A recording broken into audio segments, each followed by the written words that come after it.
All right, and let's also contrast between kind of what the moral realist is proposing and what the moral relativist is proposing.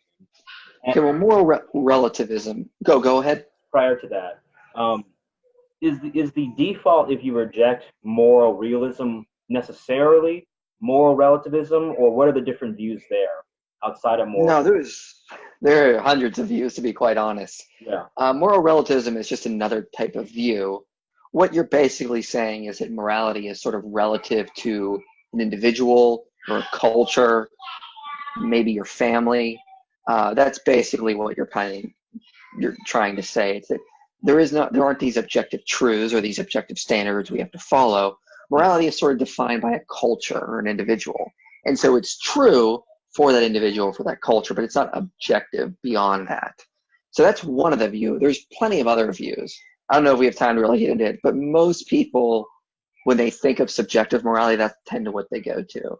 And if you go to my channel on my series, I do all the major views like non-cognitivism, error theory, natural moral realism, and we go over all those. But moral relativism is generally what people think of when they think of subjective morality.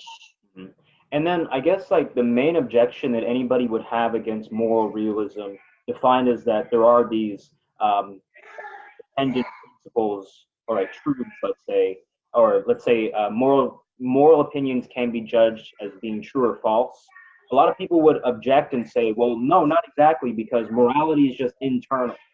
It's not. Yeah, Mhm. yeah. They would. I mean, the answer to that is what evidence would suggest that it's actually just internal. It's sort of assuming the conclusion. If you're going to say it's internal, I want to know why you think that. If you want to say, well, it's just how we feel on the inside.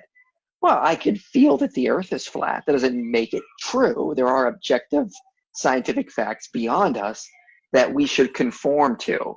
Yeah. So, we should conform our thinking to match these objective facts. So, just because these things are, discovered subjectively, I mean, we discover everything subjectively. That's just how we operate. You learn everything through your own subjective experience. That does not necessarily mean that moral facts are subjective. Mm-hmm. It's a question of what they are, how they manifest, and if we can have any good evidence to suggest they really are subjective. Mm-hmm. So it then becomes a debate on if there are these objective standards we are discovering, or if we've just sort of invented it, if it's something relatively invented. Yeah. And I was about to ask you too, like when we talk about these external standards, what exactly is kind of like the way we verify, their legitimacy? So maybe now I should just ask you, unpack the case for moral realism. Right. So let's start with a big objection to moral realism, or a big claim, is that we sort of evolved to think morality is objective. That's pretty much the biggest claim. It's not that morality is objective. It's just we evolved to think it as objective because it helps us survive. That's typically what people tend to claim. The obvious response to that is, why would thinking morality is objective help us from an evolutionary standpoint? Just think about that for a second. Why would thinking it is objectively wrong to rape a woman help us survive? It actually, you could argue the opposite would be better. It might be better to think that we should rape because that helps us further along our species. That helps us pass our genetics on. That's something that's every species wants to do. So why would we think it's objectively wrong to rape? Why would we think it's objectively wrong to be racist? Humans evolved to be tribal. We are a tribal species. We want to hold together to our typical kin. That helps us survive in the African savannah or in ancient hunter-gatherer societies. Other tribes were competing with us for survival. So why would we think from a total evolutionary standpoint that it is objectively wrong to murder someone just because they're of a different tribe or race, when that could be very beneficial?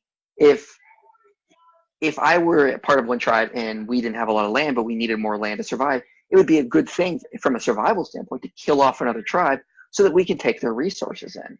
So morality doesn't really seem to cohere to the idea that it is just beneficial for survival. So the subjectivist or the relativist has to sort of answer that question. Why would you think that is the case? The main reason, and I'm not I could really elaborate on this for hours, but one of the main reasons we would say that morality is objective is how it manifests in reality.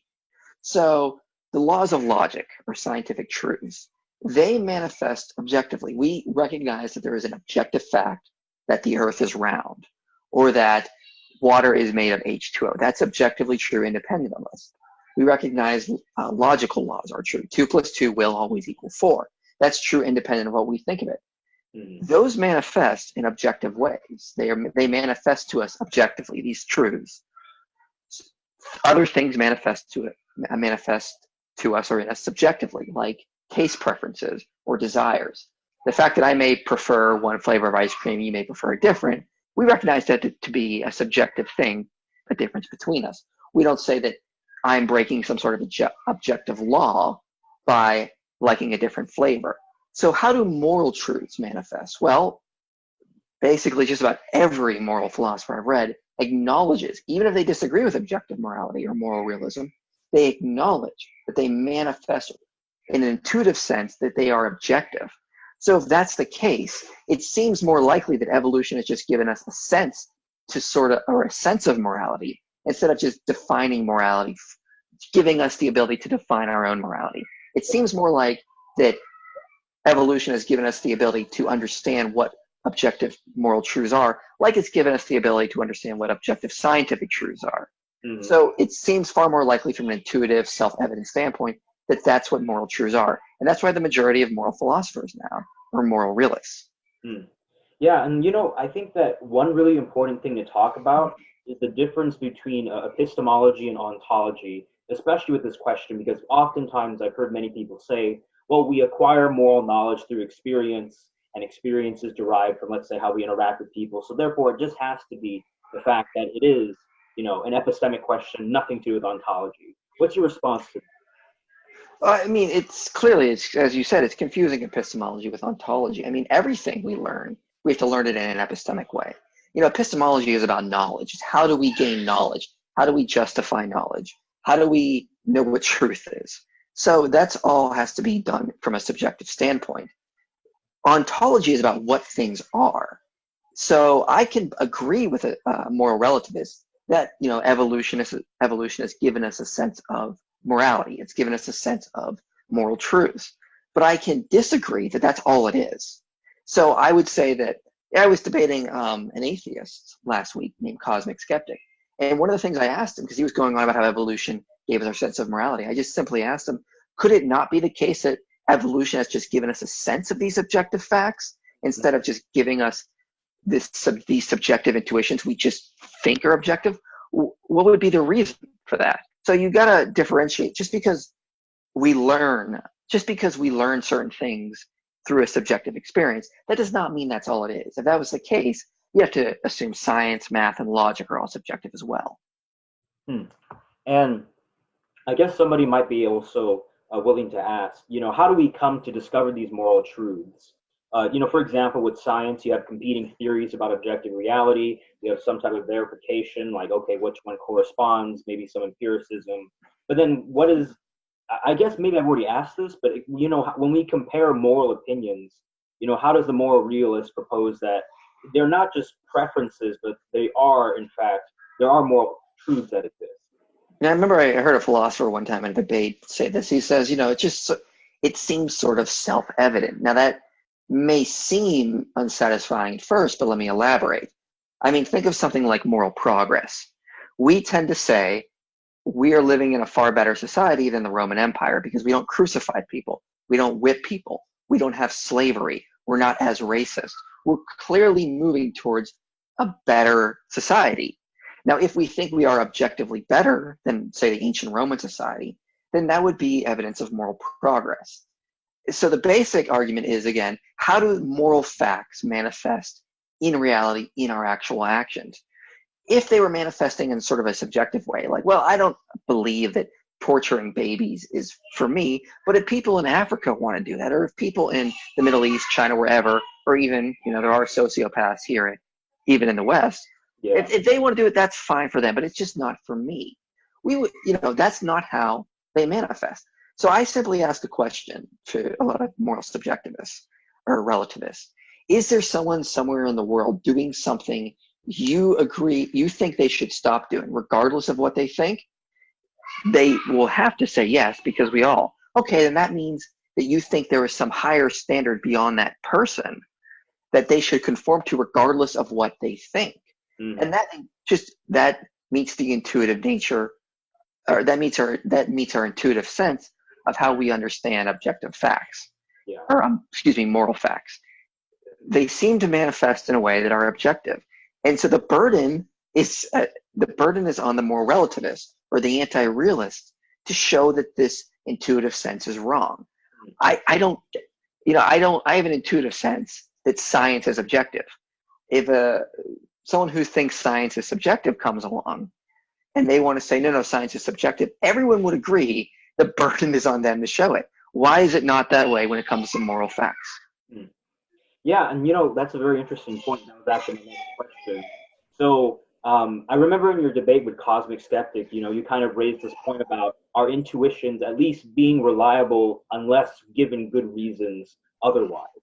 But I've seen, a lot of people who are, let's say, more scientific or empiricists saying, well, no, we can't trust our intuitions. Because we've seen how we used to think the earth was flat. We used to think that, diseases were caused by biles and instability, whatever. What's your response to somebody who says we can't trust our intuition? I always ask, are you trusting your intuition on that? I mean, quite honestly, what they're doing is they're assuming that they can trust their ability to sense the world around them and discover new things. They're trusting their intuition that their five senses are working and that they can discover that the earth is round and that they can discover scientific truths. So it goes back to something I brought up in the debate called the principle of credulity, which says, whereby what we take seems to be so as indeed so, unless we have some positive reason to doubt it. So we start with our intuitive starting point. Okay, yeah, we would, if we all woke up on a desert island with our memories erased, we would think the earth is flat. That's an intuitive starting point. But the reason we don't think the earth is flat is because we have a lot of good evidence to suggest that it isn't, that we can doubt that intuition. So, you don't just lump all of our intuitions together and say, well, see, our intuition has been wrong on the shape of the earth or on time or on space. Okay, no. We have different intuitions. We had intuitions about this thing or that thing. And we use other intuitions, namely the intuition that we can trust our five senses, to find out that those other ideas we originally thought were wrong. So you still need to do that with moral realism. You just can't commit an association fallacy, because that's all it really is. You're saying, we've shown this one intuition to be wrong, therefore this other intuition must also be wrong. That's an association fallacy. You need to actually give good reasons to suggest that our intuitions about ethics is also in that same boat. And so far, no one has been able to really do that. Yeah, and I think that now that you've told me it, I think I kind of understand it more, because the moral relativist has to say that they have found some good reason to doubt our moral intuitions about certain things. But to me, I haven't really seen an argument assembled just like that. But I guess maybe we can go to that principle of credulity, because that seems to be a big part of the argument. What are the debates about that particular principle? I mean, I don't know if there's much debate about it. I mean, it's a self-evident principle in a large part. We don't doubt stuff just off the bat. Now, there are people called epistemic skeptics. Yeah. It goes back to ancient Greek schools that, of course, doubted everything. I mean, I've talked to people who say, I don't have any beliefs. The laws of logic can't be trusted. And of course, I'm like, so you believe that, right? And of course, they get all mad when I do that, because, it's just common sense. The basic response to that is something called epistemic particularism, which is a school in epistemology where we say, unless the skeptic gives me a good reason to doubt something, I'm not going to doubt it. For all we know, you and I could be plugged into the matrix somewhere. Yeah. Our bodies could be somewhere not in this realm. We could just actually all be dreaming in some giant collective dream, just like in the matrix for all we know. Okay, if that's true and machines are really using us for power or whatever, that's possible, but it's not probable. I could be a butterfly dreaming I'm a man. It's possible, but unless I have good reason to think that, like maybe I keep waking up in a butterfly's body or something and coming back to sleep, I'm not going to jump on just that. It just goes back to a simple principle. possibility is not probability. And in ethics, just because it's possible, our intuitive sense of ethics is wrong. That doesn't mean it's probable. We need good reasons to suggest that it is improbable. And so, again, the burden is on the skeptic. And moral philosophers agree with this for the most part. Even if you read someone like David Blackburn, who is a quasi-realist, a non-cognitivist, he acknowledges, he's got to make a coherent case. So does J.L. Mackie, who argues for error theory. I mean, if I give you a quote here, for example, Ruth Schaefer Landau, for example, he's one of my favorite moral philosophers to read. Actually, no, I don't have that quote right in front of me. Let me pull it up here. I thought I did.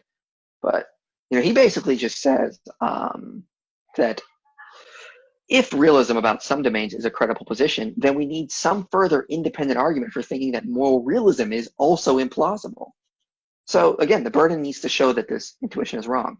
And when I debated cosmic skeptic, he just seemed to be arguing possibility as a probability. And that doesn't work. Mm-hmm.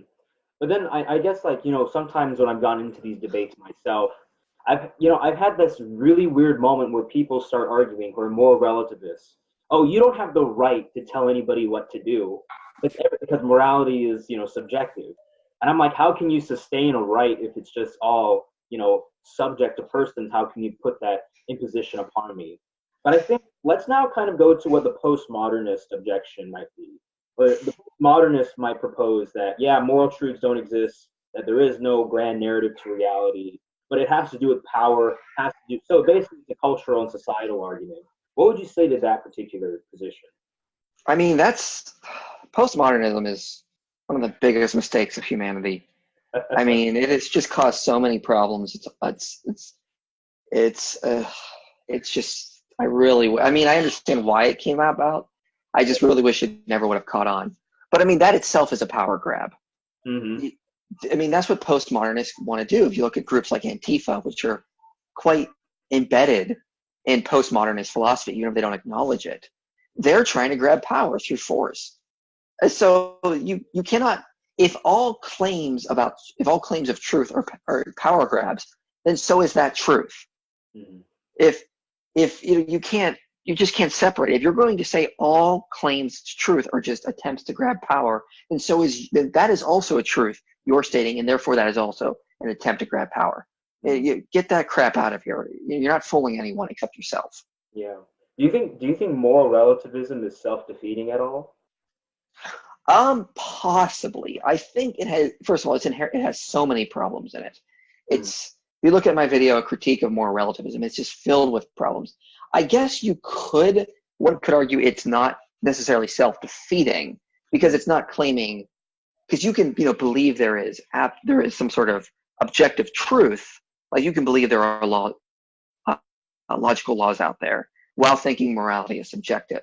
So I think if you can separate that, you could claim that. I'd have to hear a coherent argument that could be self-defeating. I know I've heard certain people try that. I'm not sure if I've been entirely convinced that it is in itself self-defeating.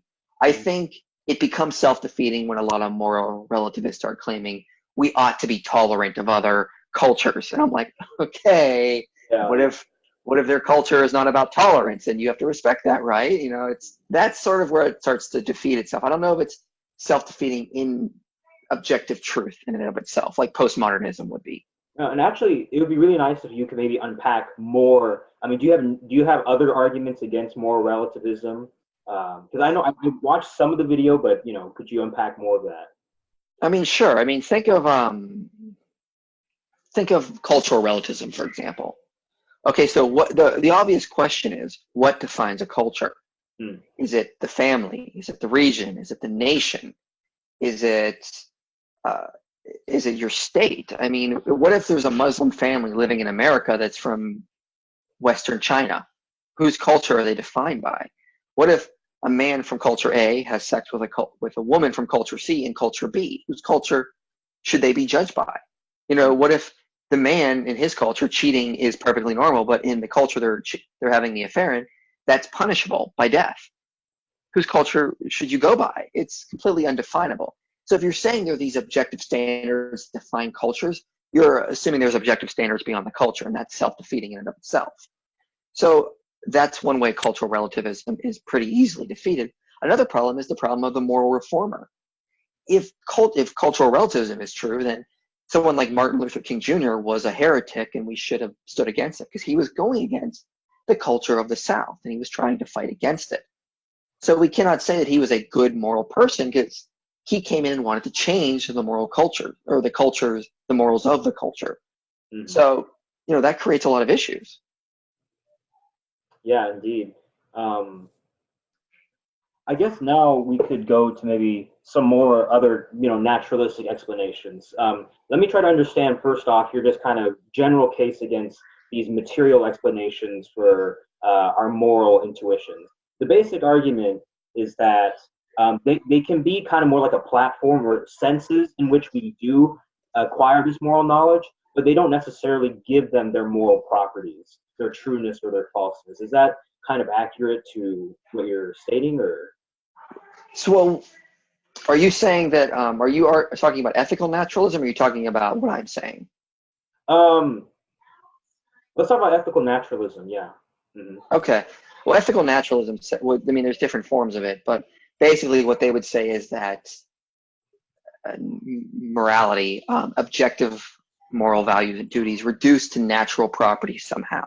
Mm-hmm. So they can actually be divided down into something like water can be broken down into hydrogen and oxygen. So we're not sure what they are, but they might be some sort of objective truths within our psychology and whatnot. And that, of course, suffers from all sorts of problems in and of itself. But that's what ethical naturalism says. They will agree that there are objective moral duties and values, but they disagree that they are, but then they just take it one step further and they say, well, they're also part of the natural world in and of itself. Hmm. And so, go on. How would you respond to that particular argument? I mean, there's a famous problem to it called the is-ought problem. Yeah. Which is in science, we don't see any evidence of this, that you can derive oughts from is. So if I saw a guy murdering another guy, naturally I could describe his motion. I could describe the physics of him moving the knife through space as he stabs him. I could describe the biological effects, but nothing in the biology, the chemistry, the physics says that he ought not to do that. Mm-hmm. You cannot derive an ought from an is. So we can describe the entire situation, what is taking place, but we cannot get an ought from that. So oughts seem to be something extra, something non-natural, that's something that sort of prescribe how agents should act within the natural world. So I don't necessarily think there's any good evidence to suggest that oughts themselves, moral prescriptions, reduce to some sort of natural substances or natural properties. What would an ought reduce to, or a prescription reduce to? If we have a moral prescription not to rape, what would that reduce to? That seems, irreducible in and of itself. Just don't rape. I mean, you don't need to say that's built by some sort of smaller atoms or chemical, some sort of molecular components. It doesn't necessarily really make sense, even when you start to talk about it. All they typically do to the ethical naturalists is they ask, okay, what does the command, or what does the duty that we should not rape reduce to in the natural world? And of course, not a lot have a good answer to that. Mm-hmm.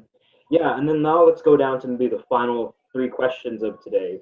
Could you discuss more just the societal impact that moral relativism has had on my generation, your generation, and just the world in general? I mean, devastating consequences, to be honest.